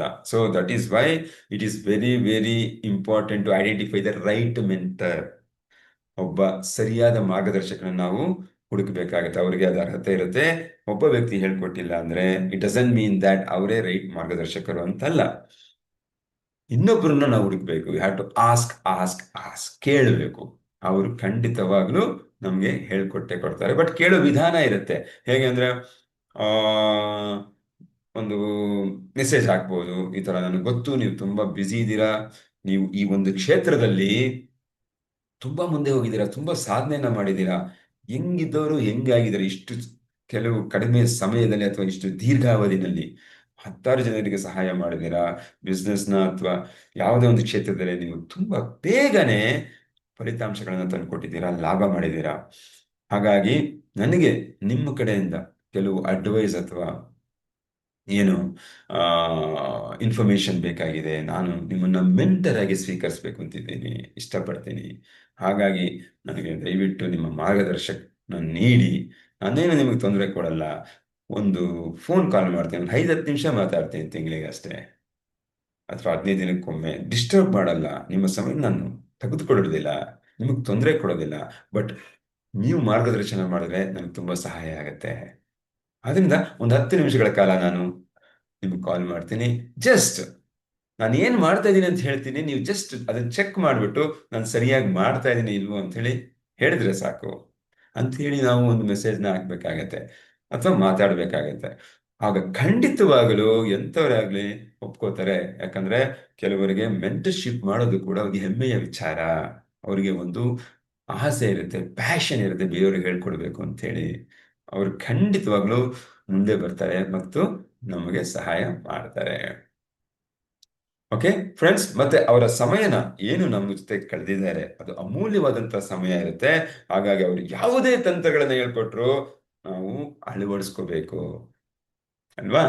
ಅವ್ರು ಫ್ರೀಯಾಗಿ ಕೊಟ್ರು, ಬಿಡು ನೋಡೋಣ ಮಾಡೋಣ, ನೋ, ಆಗ ರಿಸಲ್ಟ್ ಬರಲ್ಲ. ಆ ವ್ಯಕ್ತಿಗೆ ಅದು ಸಕ್ಸಸ್ ಸಿಕ್ಕಿರುತ್ತೆ, ನಮಗ್ ಸಿಗ್ತಾ ಇರಲ್ಲ. ನಾವು ಸರಿಯಾಗಿ ಅಳವಡಿಸ್ಕೊಂಡಿಲ್ಲ, ಪ್ರಾಕ್ಟೀಸ್ ಮಾಡಿಲ್ಲ ಅಂದ್ರೆ ನಾಳೆ ಅವ್ರನ್ನ ನಾವು ದೂಷಣೆ ಮಾಡೋದು ತಪ್ಪಾಗತ್ತೆ. ಯಾಕಂದ್ರೆ ಅದನ್ನ ಕಾರ್ಯರೂಪಕ್ಕೆ ತರೋದು ನಾವಾಗಿರುತ್ತೀವಿ. ನಮ್ ಡೌಟ್ಸ್ ಆದ್ರೆ ಹೋಗಿ ಕೇಳಬೇಕು, ಬಟ್ ಅವರ ಸಮಯನ ನಾವು ವ್ಯಾಲ್ಯೂ ಮಾಡ್ಬೇಕಾಗತ್ತೆ. ಓಕೆ, ಜಸ್ಟ್ ಡೂಪ್ಲಿಕೇಟ್ ಮಾಡಬೇಕು. ಆಸ್ ಕ್ವಶನ್ಸ್, ಅವ್ರು ಏನ್ ಮಾಡಿದ್ರು ಕಾಪಿ ಪೇಸ್ಟ್. ನಾವು ಆಲ್ರೆಡಿ ಅದ್ರ ಬಗ್ಗೆ ಮಾತಾಡಿದೀವಿ. Valuable advice. ಇನ್ನೊಂದು ಎಕ್ಸಾಂಪಲ್ ಹೇಳ್ತಾರೆ, ಜೇಸನ್ ಡ್ರೋಸಿ. ಹೆಂಗೆ ಇದು ಮೆಂಟರ್ಶಿಪ್ ಹೆಲ್ಪ್ ಮಾಡುತ್ತೆ ಬೇಗ ಬೆಳೆಯೋದಕ್ಕೆ, ಎಕ್ಸ್ಪೋನೆನ್ಷಿಯಲ್ ಆಗಿ ಗ್ರೋ ಆಗೋದಕ್ಕೆ ಅಂದ್ರೆ ಇದು ಬೆಸ್ಟ್ ಎಕ್ಸಾಂಪಲ್. ಜೇಸನ್ ಡ್ರೋಸಿ ಅಂತ ಒಬ್ಬ ಕಾಲೇಜ್ ಸ್ಟೂಡೆಂಟ್ ಇರ್ತಾರೆ. ಅವಾಗ 18 ವರ್ಷ, ಬರೀ 18 ವರ್ಷ ಇರುತ್ತೆ. ಅವರು ಅವ್ರಿಗೆ ಏನಪ್ಪ ಇಷ್ಟ ಅಂತ ಹೇಳಿದ್ರೆ ಜನರಿಗೆ ಸಹಾಯ ಮಾಡೋದು. ಯಾರಿಗೆ ಸಹಾಯ ಮಾಡೋದು? ತುಂಬಾ ಕಷ್ಟದಲ್ಲಿರೋರಿಗೆ ಕೆಲಸ ಪಡೆಯೋದಕ್ಕೆ, ಒಳ್ಳೆಯ ಸರಿಯಾದ ಒಂದು ಕೆಲಸವನ್ನ ಗಳಿಸೋದಿಕ್ಕೆ ಒದ್ದಾಡ್ತಾ ಇರೋರಿಗೆ, ಕಷ್ಟಪಡ್ತಾ ಇರೋರಿಗೆ ಕೆಲವು ತಂತ್ರಗಳನ್ನ ಕೊಟ್ಟು ಅದನ್ನ ಕಲಿಸಿ ಅವರಿಗೆ, ಅಂದ್ರೆ ಕಾಲೇಜ್ ಸ್ಟೂಡೆಂಟ್ಸ್ಗೆ ಆಗ್ಲೇ ತಂತ್ರಗಳನ್ನ ಕಲಿಸ್ಬಿಟ್ರೆ ಅವರು ಕಾಲೇಜಿಂದ ಈಚೆ ಬಂದಿದ ತಕ್ಷಣ ಅವ್ರು ಈಸಿ ಆಗುತ್ತೆ ಕೆಲಸಗಳನ್ನ ಹುಡುಕೋದಿಕ್ಕೆ ಅಥವಾ ಪಡೆಯೋದಿಕ್ಕೆ ಅನ್ನೋ ಒಂದು ಅರ್ಥದಲ್ಲಿ ಅವರು ಒಂದು ಯೋಜನೆನ ಹಾಕೊಂಡಿರ್ತಾರೆ, ಒಂದು ಗುರಿನ ಇಟ್ಕೊಂಡಿರ್ತಾರೆ. ಆಗ ಅವರು ಬ್ರಾಡ್ ಅನ್ನೋ ಒಬ್ಬ ಆಲ್ರೆಡಿ ಎಂಟರ್ಪ್ರಿನಿಯರ್ ಮೆಂಟರ್ನ ಜೊತೆ ಮಾತಾಡಕ್ಕೆ ಒಂದು ಅವಕಾಶ ಸಿಗುತ್ತೆ. ಅವ್ರು ಹೇಳ್ತಾರೆ, ನೀವು ನನ್ನ ಮೆಂಟರ್ ಆಗ್ತೀರಾ ಅಂತ. ಓಕೆ, ಹಾಕ್ತೀನಿ ಅಂತ ಅವ್ರು ಹೇಳ್ತಾರೆ. ಏನ್ ನಿನ್ನ ಆಸೆ ಏನು, ಗುರಿ ಏನು ಅಂತ ಕೇಳ್ತಾರೆ ಆ ಮಾರ್ಗದರ್ಶಕರು. ಆಗ ಜಾಸನ್ ರೋಸ್ ಹೇಳ್ತಾರೆ, ಇದು ನನ್ನ ಗುರಿ. ನಾನು ಈಗ ಓದಿ MBA ಮುಗಿಸಿ ನಂತರ ಸ್ಟಾಕ್ ಮಾರ್ಕೆಟಲ್ಲಿ ಕೆಲಸ ಮಾಡಿ, ಮತ್ತೊಂದು ಕಡೆ ಕೆಲಸ ಮಾಡಿ, 40ನೇ ವಯಸ್ಸಿಗೆ ಸ್ವಲ್ಪ ಹಣನ ಸಂಪಾದನೆ ಮಾಡಿಬಿಟ್ಟು ಅಲ್ಲಿ ನಾನು ವಾಲಂಟರಿ ರಿಟೈರ್ಮೆಂಟ್ ತಗೊಂಡು, ಅಥವಾ ರಿಟೈರ್ಮೆಂಟ್ 40 ಏಜ್ಗೆನೆ ಅರ್ಲಿ ರಿಟೈರ್ಮೆಂಟ್ನ ತಗೊಂಡು, ನಂತರ ನಾನು ಆ ಜ್ಞಾನದಿಂದ ನನ್ನ ತಂತ್ರಗಳನ್ನ ಜನರಿಗೆ ಹೇಳ್ಕೊಡ್ತೀನಿ. ಸೊ ಹಾಗಾಗಿ ಕಷ್ಟದಲ್ಲಿರೋರಿಗೆ ಸಹಾಯ ಆಗುತ್ತೆ. ಆ ತಂತ್ರಗಳು ಕಲ್ತ್ಕೊಂಡ್ಮೇಲೆ ಅವ್ರಿಗೆ ಈಸಿ ಆಗುತ್ತೆ ಅವ್ರಿಗೆ ಡ್ರೀಮ್ ಜಾಬ್ಸ್ಗಳನ್ನ ಪಡೆಯೋದಿಕ್ಕೆ. ಈಗೇನು ರಿಜೆಕ್ಟ್ ಆಗ್ತಾ ಇದ್ದಾರೆ ಅವ್ರಿಗೆಲ್ಲ ಆ ತಂತ್ರಗಳನ್ನ ಅಳವಡಿಸ್ಕೊಂಡ್ರೆ ಅವ್ರಿಗೆ ಖಂಡಿತವಾಗ್ಲೂ ಸಕ್ಸಸ್ ಸಿಗುತ್ತೆ ಅಂತ ಹೇಳ್ತಾರೆ. ಸೊ ಈಗ 18 ವರ್ಷ, ಅವ್ರು 40 ವರ್ಷದ ಮೇಲೆ ಆ ಪ್ಲಾನ್ ಇರುತ್ತೆ. ಇವ್ರು ಕೇಳ್ತಾರೆ, okay, what is stopping you to start now itself? Fine, ಅರ್ಥ ಆಯ್ತು. ಈಗಲೇ ಯಾಕೆ ನೀವು ಶುರು ಮಾಡಬಾರ್ದು ಅಂತ ಕೇಳಿದ ತಕ್ಷಣ ಇವ್ರಿಗೊಂಥರ ತಬ್ಬಿಬ್ಬಾಗ್ಬಿಡುತ್ತೆ. ಸರ್ ಏನ್ ಹೇಳ್ತಾರೆ, ನನಗಿನ್ನ ಅನುಭವ ಇಲ್ಲ, ಇದೆಲ್ಲ ಮಾಡ್ಕೋಬೇಕು, ನಾನು ಕಲ್ತ್ಕೋಬೇಕು, ಜ್ಞಾನವನ್ನು ಹೊಂದಬೇಕು, ಆಮೇಲೆ ಬೇರೆಯವ್ರಿಗೆ ಹೇಳ್ಕೊಡಕ್ ಸಾಧ್ಯ, ಹಾಗೆ ಹೀಗೆ ಅಂತ ಹೇಳ್ತಾರೆ. No, not necessary. ನೀನು ಅದಕ್ಕೋಸ್ಕರ ಇನ್ನ 22 ವರ್ಷ ಕಾಯ್ಬೇಕಾ? 22 ವರ್ಷ ಕಾಯ್ಬೇಕಂದ್ರೆ ಏನರ್ಥ? ಅಷ್ಟರಲ್ಲಿ ಪ್ರಪಂಚ ಎಷ್ಟು ಬದಲಾವಣೆ ಆಗಿರುತ್ತೆ, ರಿಕ್ವೈರ್ಮೆಂಟ್ ಕೂಡ ಚೇಂಜ್ ಆಗಿರುತ್ತೆ. ಮತ್ತೆ ಈಗ 22 ವರ್ಷಗಳ ಕಾಲ ಎಷ್ಟು ಜನರಿಗೆ ನಿಮ್ಮ ಜ್ಞಾನದಿಂದ ವಂಚಿತರಾಗಿರ್ತಾರೆ. ಅವರು ಆ ಜ್ಞಾನ ಸಿಗದೇನೆ ಅವರು ಕಷ್ಟಕ್ಕೆ ಹೋಗ್ತಾರೆ, ಕಷ್ಟಕ್ಕೀಡಾಗ್ತಾರೆ, ಒಳ್ಳೆ ಕೆಲಸ ಸಿಗಲ್ಲ, ಅವರ ಸ್ಟ್ಯಾಂಡರ್ಡ್ ಆಫ್ ಲೈಫ್ ಇಂಪ್ರೂವ್ ಆಗಲ್ಲ. ಹಾಗಾಗಿ ಬಡತನದಲ್ಲಿ ಅವರು ಜೀವನವನ್ನ ಮಾಡುವಂತಹ ಒಂದು ಪರಿಸ್ಥಿತಿ ಆಗ್ಬಿಡುತ್ತೆ. ಈಗಲೇ ಶುರು ಮಾಡಿದ್ರೆ ಅದನ್ನ ಲಾಭ ಸಿಗುತ್ತಲ್ವಾ ಅಂತ ಹೇಳ್ತಾರೆ. ಓಕೆ, ಹೇಗ್ ಮಾಡ್ಲಿ ನಾನು ಅಂತ ಕೇಳಿದಾಗ ಅವ್ರು ಹೇಳ್ತಾರೆ, ಒಂದು ಮಾರ್ಗದರ್ಶನ ಕೊಡ್ತಾರೆ, ರೈಟ್ ಎ ಬುಕ್, ಒಂದು ಪುಸ್ತಕ ಬರಿ, ಅದರಲ್ಲಿ ತಂತ್ರಗಳನ್ನ ಹಾಕು, ಪಬ್ಲಿಷ್ ಮಾಡು ಅಂತಾರೆ. ಆಗ ಅವರು ಕೂತ್ಕೊಂಡು ಅದರಿಂದ ಪ್ರೇರಿತರಾಗಿ, ಈ ಮಾರ್ಗದರ್ಶಕರಿಂದ, ಆ ಮೆಂಟರ್ನಿಂದ ಪ್ರೇರಿತರಾಗಿ ಬುಕ್ ಬರೀತಾರೆ, ಯು ಆರ್ ಪರ್ಫೆಕ್ಟ್ ಜಾಬ್ ಅಂತ ಹೇಳಿ. ಅದು ಎಷ್ಟು ಅದ್ಭುತವಾದ ಪುಸ್ತಕ ಅಂದ್ರೆ ಸ್ನೇಹಿತರೆ, ಅದನ್ನ ಓದಿರೋ ಎಷ್ಟೋ ಜನರ, ಲಕ್ಷಾಂತರ ಜನರ ಜೀವನ ಬದಲಾಗ್ಬಿಡುತ್ತೆ.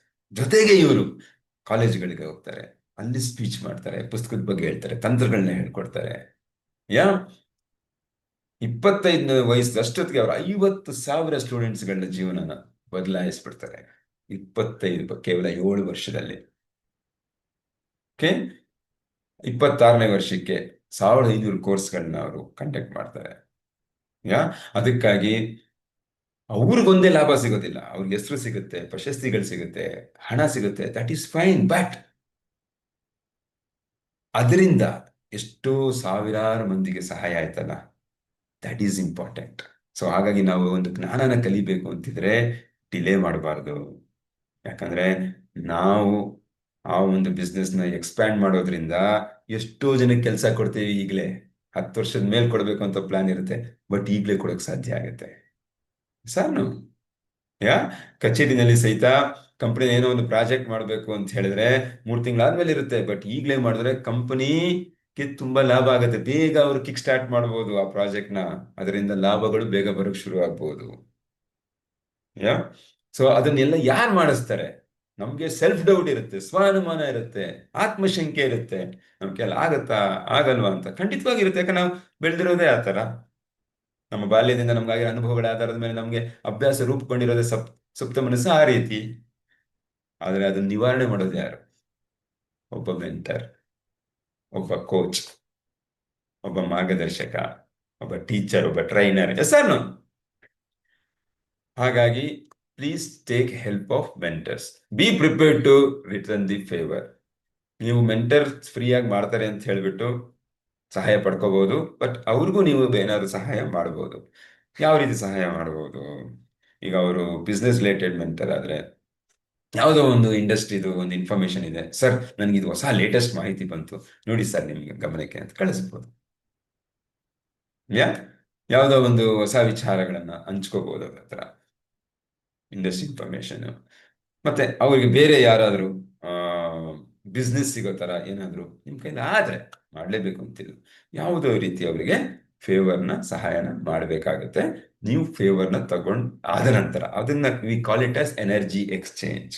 ನಾವು ಅವ್ರ ಹತ್ರದಿಂದ ಒಂದು ಸಹಾಯ ಪಡ್ಕೊಂಡಿದ್ದೀವಿ, ಅದನ್ನು ನಾವು ಅವರಿಗೆ ನಮ್ಮ ಕೈಲಾಗದಷ್ಟು ಅಳಿದ ಸೇವೆನ ಮಾಡಿ ತೀರಿಸ್ಬೇಕು ಅಂತ ಲೇಖಕರು ಈ ಒಂದು ಪುಸ್ತಕದಲ್ಲಿ ಬರೀತಾರೆ. ಓಕೆ ಸ್ನೇಹಿತರೆ, ಸೊ ಈಗಿನ ಚಟುವಟಿಕೆ ಏನು? Identify your mentor. ನಿಮ್ಮ ಕ್ಷೇತ್ರ ಗುರುತಿಸಿ, ಅದು ಸಂಬಂಧ ಇರಬಹುದು, ವೃತ್ತಿ, ವ್ಯಾಪಾರ, ಆರೋಗ್ಯ, ಯಾವುದೇ ಇರಬಹುದು. ಒಬ್ಬ ಟ್ರೈನರ್, ಒಬ್ಬ ಕೋಚ್ ಅಥವಾ ಮೆಂಟರ್ನ ಐಡೆಂಟಿಫೈ ಮಾಡಿ ಅವರ ಸಹಾಯನ ಪಡ್ಕೊಂಡು ನಿಮ್ಮ ಏನು ಜರ್ನಿನ ತುಂಬಾ ವೇಗವಾಗಿ ಸ್ಪೀಡ್ ಅಪ್ ಮಾಡ್ಕೊಳ್ಳಿ. ಏನು 50-60 ಕಿಲೋಮೀಟರ್ ಹೋಗ್ತಾ ಇದೆ, 100 ಕಿಲೋಮೀಟರ್ ಸ್ಪೀಡಲ್ಲಿ ಹೇಗೆ ಹೋಗೋದು ಅದನ್ನ ಮಾಡ್ಕೊಳ್ಳಿ.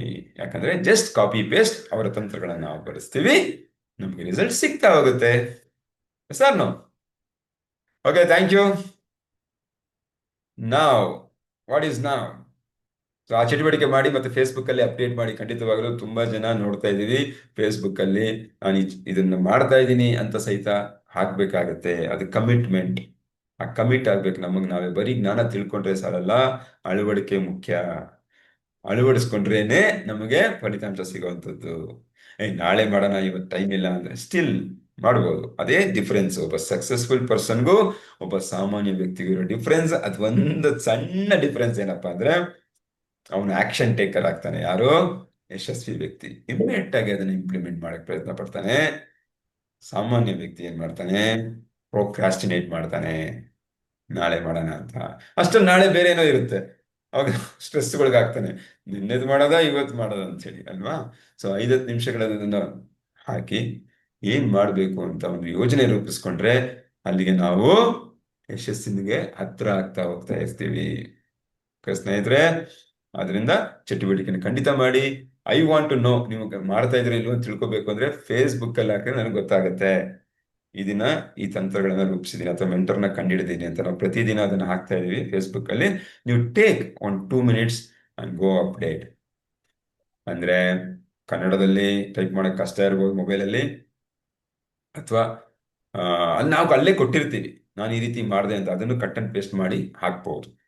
ಕಮೆಂಟ್ ಲೈಕ್ ದಿಸ್ ಅಂತ ನಾವು ಅದು ಕ್ಲಿಯರ್ ಆಗಿ ಕೊಟ್ಟಿರ್ತೀವಿ. ಕನ್ನಡದಲ್ಲಿ ಇರುತ್ತೆ, ಇಂಗ್ಲಿಷಲ್ಲಿ ಇರುತ್ತೆ, ಅದನ್ನ ಹಾಕ್ಬೋದು. ಅದರ್ಥ ಒಂದ್ಸರಿ ನಾವು ಅದನ್ನ ಮಾಡ್ತೀವಿ ಅಂತ ಹೇಳಿದಾಗ ನಮ್ಮ ಮನಸ್ಸಿಗೆ ಸಂದೇಶ ಹೋಗುತ್ತೆ. ಪದೇ ಪದೇ ಅದು ಓದ್ತಾ ಇದ್ರೆ ಹೇಗೆ ರಿವೈರಿಂಗ್ ಆಗುತ್ತೆ. That is very important. ನಮಗೆ ಸ್ಫೂರ್ತಿ ನೀಡುತ್ತೆ, ಮತ್ತೆ ಮಾಡಕ್ಕೊಂದು ಕೆಲಸ ಇದೆ ಅಂತ ನಮ್ಗೆ ನೆನಪಿಸುತ್ತೆ. ದಿಸ್ ವೆರಿ ವೆರಿ ಇಂಪಾರ್ಟೆಂಟ್ ಸ್ನೇಹಿತರೆ. ಓಕೆ, ಫೇಸ್ಬುಕ್ ಲಿಂಕ್ ಕಳಿಸ್ಕೊಡ್ತೀನಿ. ಫೇಸ್ಬುಕ್ ಕಳಿಸ್ಕೊಡ್ತೀನಿ. ನಿಮ್ಮ ಗ್ರೂಪಲ್ಲಿ ನಾನು ಈಗ ಹಾಕ್ತೀನಿ, ಅಲ್ಲಿಂದ ನೀವು ಜಾಯಿನ್ ಆಗ್ಬೋದು. Thank you. ಈಗ ಏನ್ ಮಾಡುವ? ಯೋಧರ ಘೋಷಣೆ. ನಾವೆಲ್ಲ ಯೋಧರು ಅಂತ ಘಂಟಾಘೋಷವಾಗಿ ಹೇಳ್ಕೊಳ್ಳೋ ಸಮಯ. ಅದಕ್ಕೆ ಮುಂಚೆ ನಾವೆಲ್ಲ ಏನ್ ಮಾಡೋಣ? ಒಂದು ಗ್ರೂಪ್ ಫೋಟೋ ತಗೊಳ್ಳೋಣ ಅಲ್ವಾ?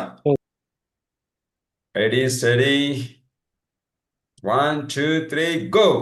ನಾನು ಒಬ್ಬ ಯೋಧ, ಭಯದ ನಡುವೆ ನಾನು ಕ್ರಮ ಕೈಗೊಳ್ಳುತ್ತೇನೆ. ಹೇಳ್ಬೇಕು ಎಲ್ಲರೂ, ರಿಪೀಟ್ ಆಫ್ಟರ್ ಮೀ. ನೀವು ಮ್ಯೂಟ್ ಆಗಿದ್ರು ಸಹಿತ ಪರವಾಗಿಲ್ಲ, this is very very important. ನಾನು ಒಬ್ಬ ಯೋಧ, ಏನೇ ಆಗಲಿ ನಾನು ಮಾಡಲು ಸಿದ್ಧನಾಗಿದ್ದೇನೆ. ನಾನು ಒಬ್ಬ ಯೋಧ, ನಾನು ಪ್ರತಿಯೊಂದು ಕೆಲಸವನ್ನು 100% ಮಾಡುತ್ತೇನೆ. ನಾನು ಒಬ್ಬ ಯೋಧ, ನಾನು ಕಠಿಣವಾದದ್ದನ್ನು ಮಾಡಲು ಸಿದ್ಧನಾಗಿದ್ದೇನೆ. Okay, good, wonderful. ಈಗ ಏನ್ ಮಾಡುವ? ಮೆಡಿಟೇಷನ್ ಮಾಡೋಣವಾ?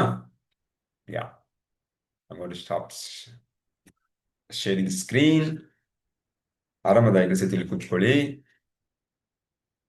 ಬೆನ್ನು ಸ್ಥಿರವಾಗಿರಲಿ 90 ಡಿಗ್ರಿ, ಮತ್ತು ಕಣ್ಣುಗಳನ್ನು ಮುಚ್ಚಿ ನಿಮ್ಮ ಗಮನ ಉಸಿರಾಟದ ಮೇಲಿರಲಿ. ಉಸಿರನ್ನು ದೀರ್ಘವಾಗಿಯೂ ನಿಧಾನವಾಗಿಯೂ ಆಡಿ.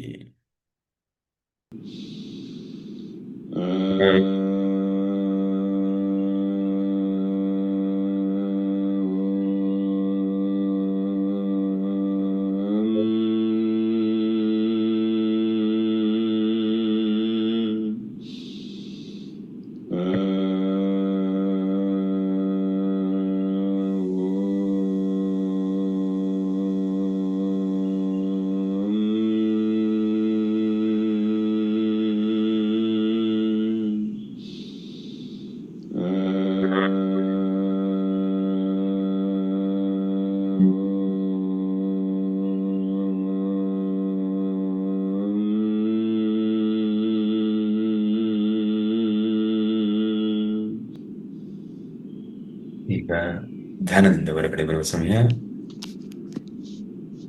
ನಿಧಾನವಾಗಿ ನಿಮ್ಮ ಕೈಗಳನ್ನು ಪರಸ್ಪರ ಮುಚ್ಚಿಕೊಂಡು ಅದರಿಂದ ಉತ್ಪತ್ತಿಯಾದ ಶಾಖವನ್ನ ಕಣ್ಣುಗಳಿಗೆ ಸೋಕಿಸಿ.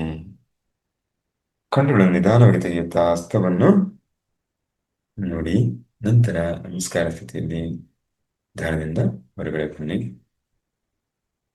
Thanks for joining this meditation session also. But ನಾವು ಯಾವಾಗಲೂ ಹೇಳೋ ಥರ ಅಫರ್ಮೇಷನ್ಸ್ ವಿಜುವಲೈಸೇಷನ್ನು ಈ ಕೂಡಲೇ ಮಾಡಿ, ಕ್ಯಾಪ್ ಕೊಡಬೇಡಿ.